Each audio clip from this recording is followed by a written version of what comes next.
สบายดีทุกท่านมื้อนี้ข้าพเจ้าทั้งสองจะมาสนทนาแลกเปลี่ยนเกี่ยวกับเวียกงานหนึ่งที่สำคัญนั่นก็คือเวียกงานการเก็บอากรมูลค่าเพิ่มหรืออมพ Value Added Tax หรือ VAT ที่ติดพันกับการท่องเที่ยวทุกท่านรู้บ่ว่าเวียกงานจัดเก็บอากรมูลค่าเพิ่มแม่นเวียกงานที่มีความสำคัญและเป็นรายรับหลักที่มั่นคงของรัฐบาลแต่ละประเทศในทั่วโลกแม่นแล้วเฉพาะในปี 2025มีนักท่องเที่ยวเข้ามาสปปลาวหลายกว่า 3 ล้านเทื่อคน และนับจะเพิ่มขึ้นในอนาคตอมพ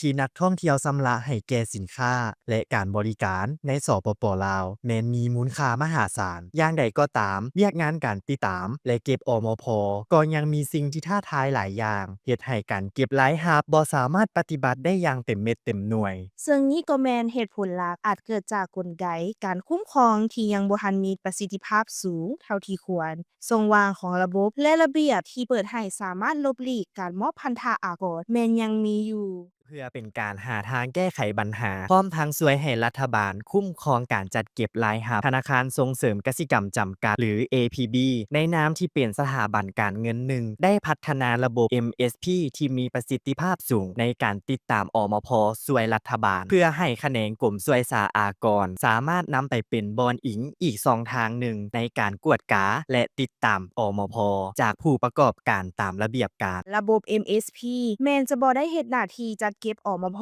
แต่ระบบดังกล่าวแม่นจะสังรวมข้อมูลการชำระแล้วส่งต่อไปให้แขนงสวยสาอากรก่อนที่จะไปรับฟังระบบใหม่นั้นพวกเขาขอนำเสนอโดยสังเขปเกี่ยวกับเครื่องมือที่กรมสวยสาอากรนำใช้ในปัจจุบันซึ่งประกอบมี2ระบบคือ 1. ระบบที่เชื่อมต่อกับ Taglist ปัจจุบันกรมสวยสาอากรสามารถกวดกาข้อมูลการรายงานการปฏิบัติพันธะอากรมูลค่าเพิ่มที่เชื่อมต่อกับระบบ Taglist มีดังนี้ 1. ข้อมูลรายงานการสนองสินค้าและการบริการจากโปรแกรมหรือเครื่องบันทึกการขายสินค้าและบริการ POS ที่บริษัทซื้อหรือพัฒนาเอง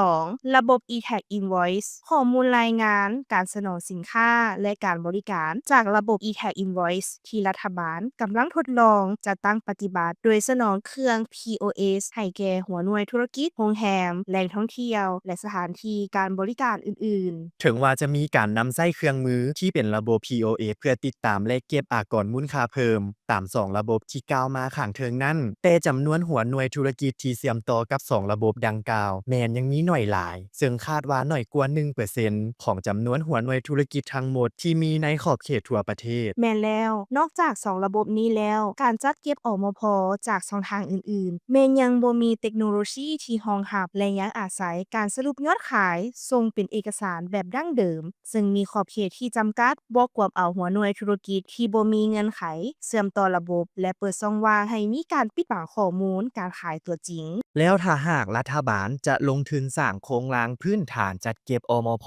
ให้กวมเอาทุกร้านค้าในทั่วประเทศตัวอย่างการสนองเครื่อง POS ที่มีราคา500หา $1,000 ต่อหน่วยแก่ร้านค้าจำนวน 100,000 ร้าน รัฐบาลต้องลงทุนจำนวนมหาศาลถึง50หา$100 ล้านสหรัฐซึ่งตัวจริงมีเป็นหลายล้านร้าน ถือได้ว่าเป็นการใช้งบประมาณมหาศาล นอกจากนี้ยังจะมีค่าบำรุงรักษาระบบในระยะยาว ต่อกับปัญหาที่กล่าวมา พวกเขามีวิธีแก้ไขปัญหาดังต่อไปนี้ เพื่อแก้ไขปัญหา APB ได้พัฒนาระบบ MSP e-wallet เพื่อดำเนินโครงการทดลองติดตามอากรมูลค่าเพิ่มของนักท่องเที่ยวต่างประเทศแบบทันสมัยจะเชื่อมต่อกับฐานข้อมูลกลางของกรมประชาอากรจุดเด่นของระบบประกอบมี 1.